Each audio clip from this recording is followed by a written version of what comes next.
Hi, welcome to Avi's Kosher Kitchen. I'm your chef, host, and faux guide today, Chef Avi.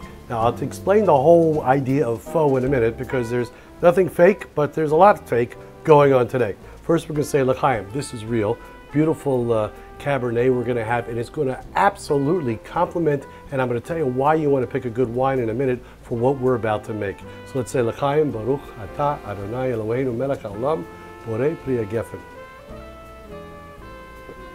Oh, that just whets my appetite for this fake real dish. Fake real. Well, let's look at our ingredients. First off, I have a beautiful, beautiful Delmonico steak here, courtesy of our friends at KOL Foods. Now, this is 100% grass-fed beef, free-range, organic. They have a farm in California where this is like the kosher equivalent of the wagu beef. It is absolutely in demand by restaurants all over, and they're going to bring it right to your plate. I've got the steak unwrapped, nice Delmonico here. I've dried it off. You don't want it too wet. That's our first ingredient. Our second ingredient is this beef fry, cooked beef fry, again, from KOL Foods. And I got to tell you, this is healthy. No sodium nitrates, no chemicals, none of that junk in there. And I've got some raw beef fry. Guess what that looks like? Right, corned beef. Okay, I've got a pan here. I've got my nice griddle. You'll see it is a little dirty. Why? Here's why. Because I have this nice already cooked beef fry. I cooked it already in my griddle pan because I want the fat that comes out of it, the little bit of fat, to be in the pan. It's going to add flavor to this steak. Okay, now what we're going to do is make a faux filet mignon. Okay, now we're going to take our really nice sort of wagu. We can't really say it's wagu, but it's between you and me. You know what I'm saying? So, okay. We're going to take it, put it here. I'm going to take a little bit of this, not really, you know what this looks like, but close to it. We're going to wrap it around. It tastes, not that I can say I've really had that, but it smells like it. And it tastes fantastic. We're going to just take a little bit, wrap it around the side. Now, to keep it on, I've got some toothpicks. Now, the tendency you want to think about is to slide it right in. What are you doing? You're making a big channel in there that way to let all the juice in your steak run out. Run away, run away. You don't want that.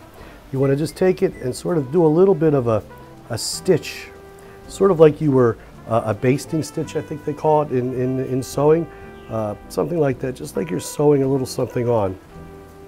And that's going to hold the beef fry really nicely right onto this meat because you want to keep it on. Now I'm going to take my pan, turn it on, bring it up to a pretty high heat. You want this searing hot because it's exactly what we're going to do with this is we're going to sear it.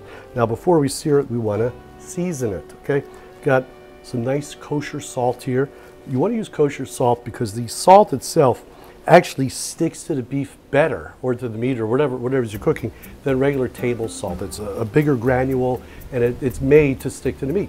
Hence, koshering meat, kosher salt, you got it. Okay, so we're going to just, again, season from up high. Okay, flip it over. Same thing here. Season from up high. That way you get a nice even coverage on it. If you season too close to it, you're going to clump up what you do. I've got a little bit of fresh ground pepper. You don't like the pepper, don't use it. I make a nice little rub sometimes where I don't use pepper. I use the salt and a little brown sugar and a couple of other secret ingredients that I could tell you, but then I'd have to shut off the video.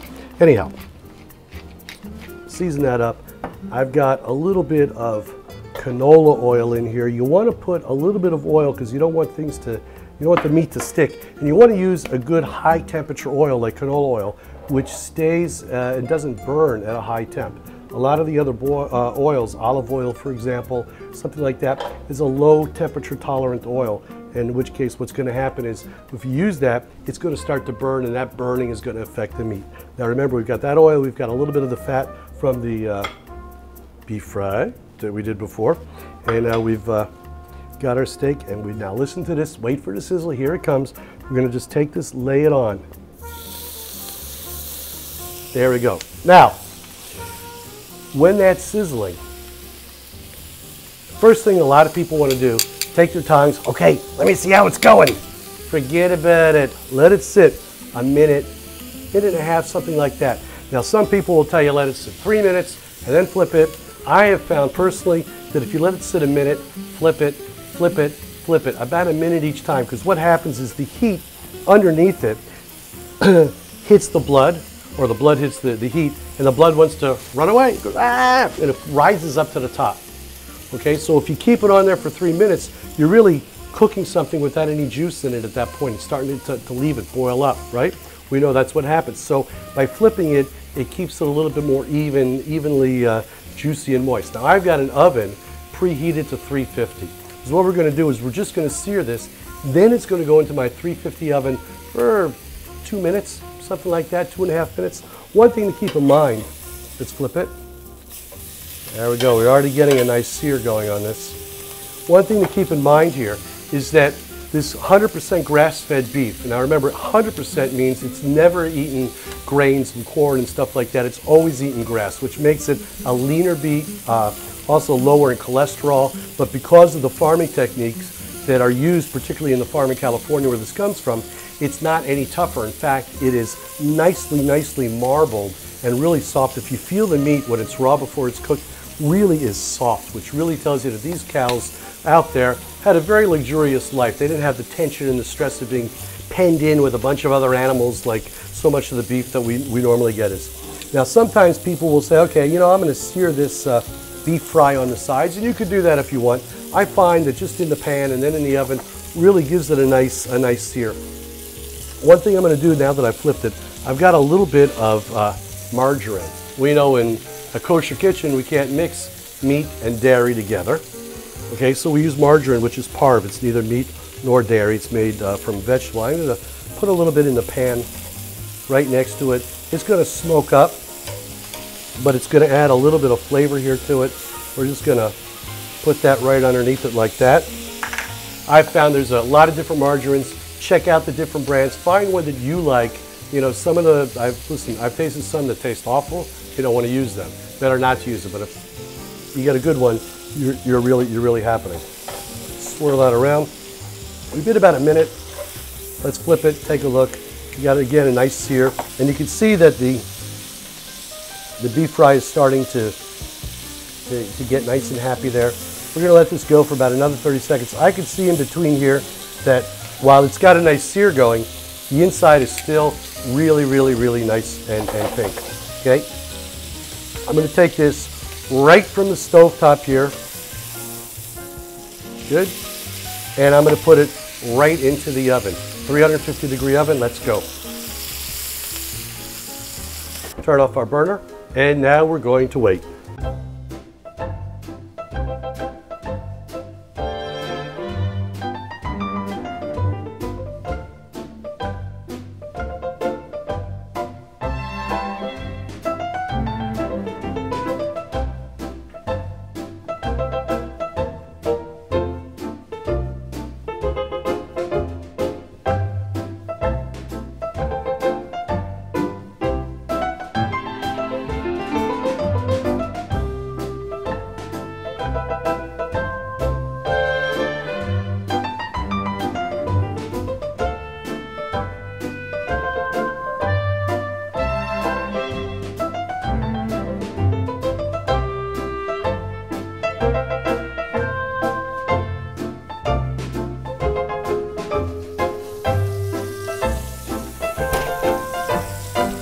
There we go.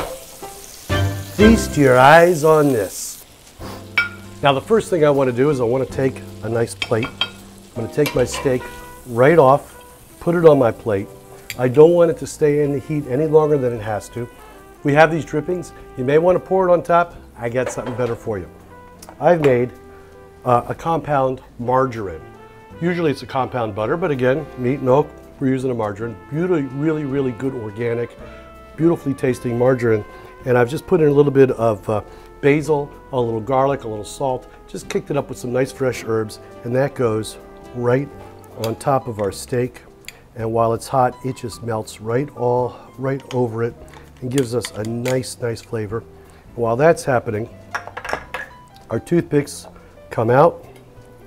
Okay, remember we put 3 or 4 of these. Last thing you want to do is be biting into the steak and getting a toothpick all over you, or into your mouth or whatever. Just gonna let that slather. And it may look like a lot on there, but listen, when it melts and it gets in there and you taste that, you're gonna go, hey, or something to that effect.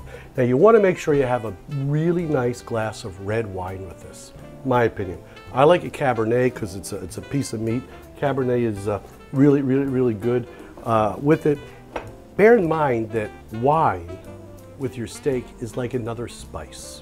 So what I mean by that, same way some people take a piece of meat and they dip it into ketchup or something to that effect, and they taste it.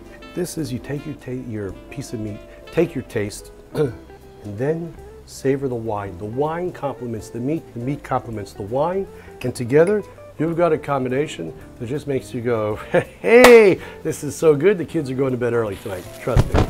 Okay, so now I want to show you, look at the inside of this steak. See if you can get a shot of that. Look at that. Really nice, medium rare, just beautiful. Look at red, juicy. We've let it rest a little bit. It just really is a wonderful piece. And this fake, well, this real beef fry, fake, you know what, it kind of falls off now. And just put a little bit on the top of there if you want, just to let some of the flavor come through. This, by the way, goes great with some crispy onion rings or a little bit of fresh greens, something like that. And by the way, if you let this sit, cool down, slice it nice and thin on top of a salad, wow, really good. Particularly with a nice little vinaigrette on top of the greens, and then this beautiful sauce there, and of course your wonderful glass of Cabernet, because that really is going to complement this exceptionally. And I want to thank our friends at KOL Foods for providing this absolutely wonderful sort of faux wagu beef. It's really more wagu than magoo in my opinion, but that's just my opinion. You got to try it for yourself. Get a hold of them. By the way, you're on Facebook. Like my page, like the KOL Foods page, and as much as we like you. So I'm going to say l'chaim with bracha to everybody, and until next time, I'm Avi. L'chaim.